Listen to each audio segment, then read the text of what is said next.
अस्सलामुअलैकुम, welcome to my channel Libra lifestyle. उम्मीद है आप सब खैर खैरियत से होंगे। जो लोग मेरे चैनल पर नए हैं या पुराने हैं और चैनल को सब्सक्राइब नहीं किया है तो काइंडली सबसे पहले चैनल को सब्सक्राइब कर लीजिए, बेल आइकन को प्रेस कर दीजिए ताकि मेरी आने वाली तमाम न्यू वीडियोज़ की नोटिफिकेशन आपको मिल सके।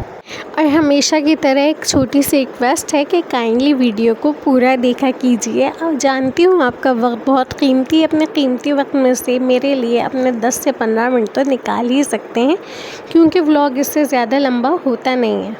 जी तो जनाब, आज के व्लॉग का आगाज़ होता है अय्याम फ़ातिमतुज़ ज़हरा सलामुल्लाह अलैहा के सिलसिले की मजलिस अज़ा से। बीबी की शहादत के हवाले से 20 से 25 दिन इस तरह मनाए जाते हैं जैसे आशूरा, ताकि दुनिया को करबला की तरह बीबी फ़ातिमतुज़ ज़हरा की शहादत भी याद रहे कि बाद रसूल की बेटी पर किस किस तरह से जुल्म ढाए गए, उन्हें रोने नहीं दिया गया, उनके बाबा पर उनको जो है वो सोग नहीं मनाने दिया गया और किस तरह से बीबी को तकलीफ़ पहुंचाकर उन्हें शहीद किया गया। जी तो बस फिर मजलिस अज़ा से आने के बाद जो है वो शाम की चाय का टाइम हो गया था। तो यहाँ मैंने ले ली है खाने के 4 से 5 चमचे सूजी। ये जो चमचा मेरे पास है इसके हिसाब से मैंने 4 से 5 चम्मच सूजी ले ली है। शाम की चाय के साथ जो है ना वो ज़्यादातर कोशिश की जाती है घर पे कि घर में ही से कुछ बना लिया जाए, क्योंकि बाहर के बेकरी आइटम्स जो हैं वो आपकी डाइट को डिस्टर्ब करते हैं। कभी कभी खा लेते हैं, डाइट डिस्टर्ब होती है तो होती रहे, मगर ये है कि कोशिश की जाती है कि साफ़ सुथरा घर में कुछ बना लिया जाए। तो यहाँ मैंने जो है वो सूजी में नॉर्मल रूम टेम्परेचर वाला पानी डाला है। अच्छा, इतना पानी डालना है कि सूजी जो है वो उसमें अच्छी तरह से मिक्स हो जाए, बहुत ज़्यादा इसको पतला बैटर नहीं बनाना है, बस सूजी अच्छी तरह से भीग जाए। तो यहाँ थोड़ा सा पानी मुझे कम लग रहा था तो थोड़ा सा पानी इसमें मैं और शामिल करूँगी, क्योंकि जो है वो सूजी में अच्छी तरह से अब्ज़ॉर्ब हो जाए और वो राइज़ होने लगे।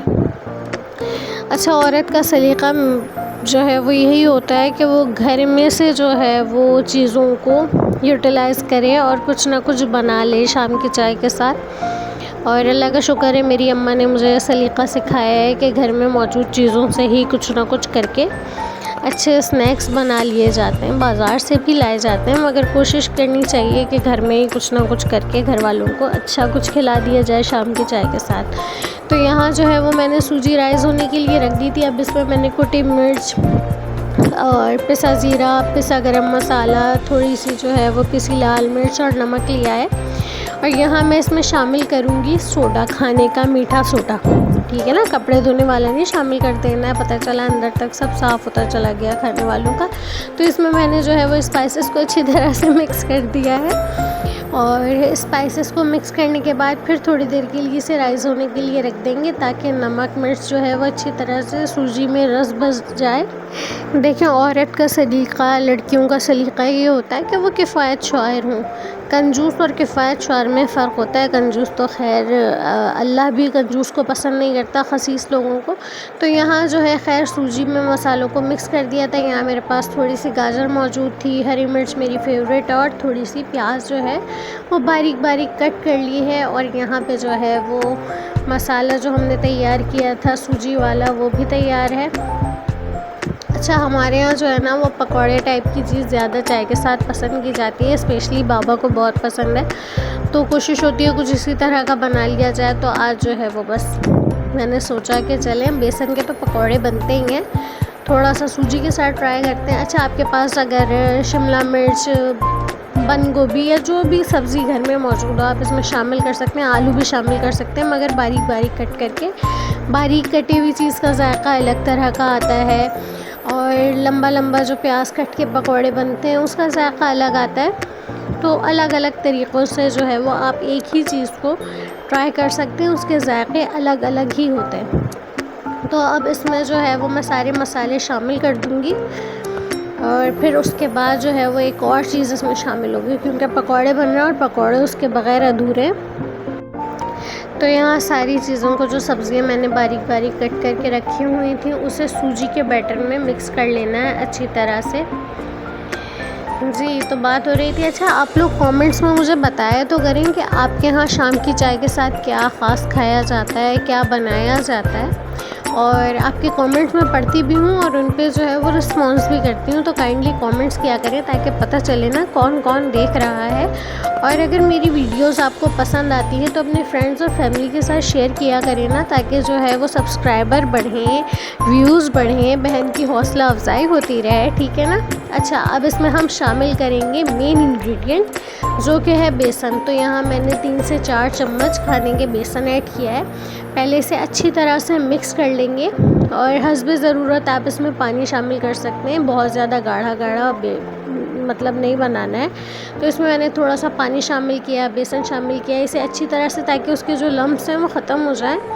और फिर इसमें थोड़ा सा बेसन मैंने और ऐड किया और फिर इसे दोबारा अच्छी तरह से मिक्स किया। वीडियो को मैंने फास्ट कर दिया है क्योंकि प्रोसेस बहुत स्लो हो रहा था, क्योंकि जो है वो बहन वीडियो भी रिकॉर्ड कर रही होती है, एक हाथ से वीडियो बन रही होती है, एक हाथ से काम हो रहा होता है। तो यहाँ जो है वो मैंने घी गर्म होने के लिए रख दिया था। हमारे यहाँ घी यूज़ होता है, तेल का इस्तेमाल नहीं होता। तेल में सरसों वगैरह का तेल इस्तेमाल होता है, लेकिन खाने पकाने में और स्पेशली मीठे में जो है वो घी का ही कमाल होता है, तेल की इतनी अच्छी स्मेल नहीं आती। तो यहाँ घी गर्म हो गया था और यहाँ आपकी बहन ने जो है ना वो एक भंड किया था, वो मैं बाद में बताऊँगी। अच्छा, ये दूसरा बैच है, ये पकौड़ों का दूसरा बैच फ्राई हो रहा है। फर्स्ट जो है वो मैंने निकाल लिया और यहाँ यासूब साहब जो हैं वो आ गए थे। मम्मा चाहिए होती हैं उन्हें जब मम्मा काम कर रही होती हैं। तो यहाँ मज़ेदार से पकौड़े तैयार हो गए। और जो भंड हुआ था वो ये हुआ था कि जो फ़र्स्ट बैच मैंने फ्राई किया था वो घी गरम नहीं हुआ था सही से, तो इस तरह से चपटे चपटे बन गए थे। टेस्ट नो डाउट बहुत अच्छा था, मगर इस तरह से फूले हुए नहीं बने थे।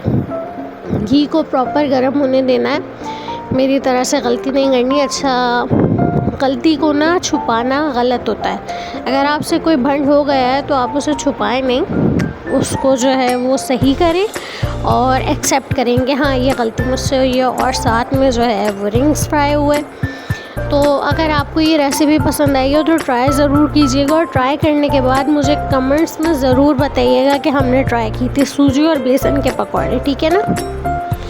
तो यहाँ जो है वो मैं खा रही थी अपने ईरानी चिप्स। भाई हमारे यहाँ ना ईरान से और इराक़ से चीज़ें आती हैं अल्हम्दुलिल्लाह माशाअल्लाह, तो हमें उन चीज़ों की आदत हुई हुई है। तो ये भी बड़े मज़े के स्नैक्स हैं। असल में तो यासूब के नाम पे आए थे और खा मैं रही हूँ, क्योंकि वो 1-2 ले लेते हैं बस, बहुत ज़्यादा ना हम खुद से देते हैं। हाँ ये है कि टेस्ट डेवलप होना चाहिए, बच्चे को हर चीज़ खाने की आदत होनी चाहिए, तो थोड़ा बहुत उन्हें खिला देते हैं। और यहाँ मगरिब की नमाज़ पढ़ रही थी मैं और यासूब साहब तस्बीह सिजदा सब लेके भाग जाते हैं।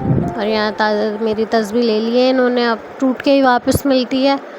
सिजदा का भी तोड़ तोड़ के जो है वो हाल किया हुआ है। यहाँ नमाज़ पढ़ने के बाद मैंने जो है वो सूप इंजॉय किया। ये कल रात में मैंने 11-11:30 बजे बनाया था और बहुत डर डर के बनाया था कि पता नहीं बनेगा भी या नहीं बनेगा, गैस ना चली जाए।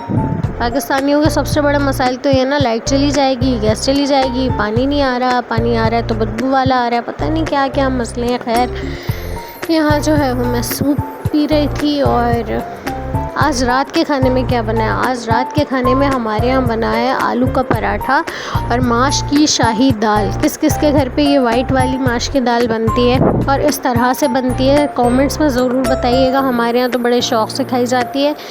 इसे शाही दाल क्यों कहते हैं पता नहीं, बाबा से पूछ के बताऊँगी, लेकिन होती बड़े मज़े की है। तो मैं जो है वो दाल मैंने चढ़ा दी थी, उसे फिर भगारा। किस तरह से बनती है अगर आपको इसकी रेसिपी चाहिए तो भी बताइएगा, मैं ज़रूर दूंगी। और आलू के पराठे के साथ माश के चने की दाल, वो माश और चने की दाल तो खैर इसमें थोड़ी सी डलती है, वो कोई वो है कि चने की दाल डाल दो तो माश की दाल गल जाती है। खैर यहाँ आलू के पराठे के साथ माश की दाल और साग भी है। भाई मूली रखी हुई नज़र आ रही है ना आपको प्लेट में, तो उसके साथ पत्ते दे देते हैं। एक तो पता नहीं क्यों दे देते हैं, अब पत्ते घर पे आ जाते हैं तो उसकी भुजिया बन जाती है, और जब भुजिया बन जाती है तो फिर खानी भी पड़ती है। मतलब सर्दी नहीं आ रही है, वाइब्स पूरी ले रहे हैं हम लोग। साग भी खा रहे हैं, मूंगफली भी खा रहे हैं, सूप भी पी रहे हैं, बस सर्दी नहीं आ रही। मैं बता रही हूँ आप लोगों को, इस दफ़ा जून जुलाई में सर्दी पड़ेगी, क्योंकि जिस हिसाब से नवंबर में गर्मी हो रही है ना, तो हक़ तो ये बनता है कि जून जुलाई में सर्दी हो। तो यहाँ मम्मा ने ज़बरदस्ती मेरी प्लेट में जो है वो उसका मूली और पालक का साग डाल दिया, तब खाना पड़ेगा। खैर बुरी बात होती है, ऐसे रिस्क को नहीं कहना चाहिए। मुझे साग पसंद है, चने का साग हो गया और सरसों का साग हो गया जो दाल के साथ बनता है। अल्लाह का शुक्र करके सब चीज़ें खा लेती हूँ, मगर ये मूली का साग पता नहीं क्यों बनता है भाई। और यहाँ जो है वो लेट नाइट क्रेविंग के लिए मेरे पास जो है वो पनीर का क्यूब मौजूद है। अच्छा, मैं कोशिश करती हूँ जब लेट नाइट क्रेविंग होना कि कुछ खाना पीना है तो कुछ हेल्दी खा लूँ। अनार हो गया या इसका पनीर का क्यूब हो गया, तो इससे होता है कि आपकी जो है वो क्रेविंग भी ख़त्म हो जाती है और आप जो है वो बहुत ज़्यादा कैलोरीज़ भी कंज्यूम नहीं करते। और मेरा शहज़ादा सो रहा था मज़े से। इसका सोना सुलाना जो है ना वो बड़ा मुश्किल है। ये कभी इधर भागता है कभी उधर भागता है, बस कह दो यासूब चलो सोने लेट रहे हैं। ये मेरे ख्याल से सारे बच्चे करते हैं। और यहाँ मैं जो है वो मज़े से कीवी इंजॉय कर रही हूँ। ये भी ईरान से आई हुई है। मैं बता रही हूँ ना, सारी चीज़ें हमारे यहाँ तकरीबन ईरान इराक़ से आती हैं अल्हम्दुलिल्लाह माशाल्लाह। तो जनाब, अगर आज का मेरा व्लॉग आपको पसंद आया हो तो वीडियो को लाइक कर दीजिएगा, अपने फ्रेंड्स और फैमिली के साथ शेयर कीजिएगा, और जो रेसिपी आज मैंने ट्राई की है उसे भी ज़रूर ट्राई कीजिएगा, बहुत मज़े की बनेगी। इंशाल्लाह न्यू वीडियो के साथ आपसे मुलाकात होगी। तब तक मुझे, यासूब को और मेरी फैमिली को दुआ में याद रखिएगा। अल्लाह हाफ़िज़।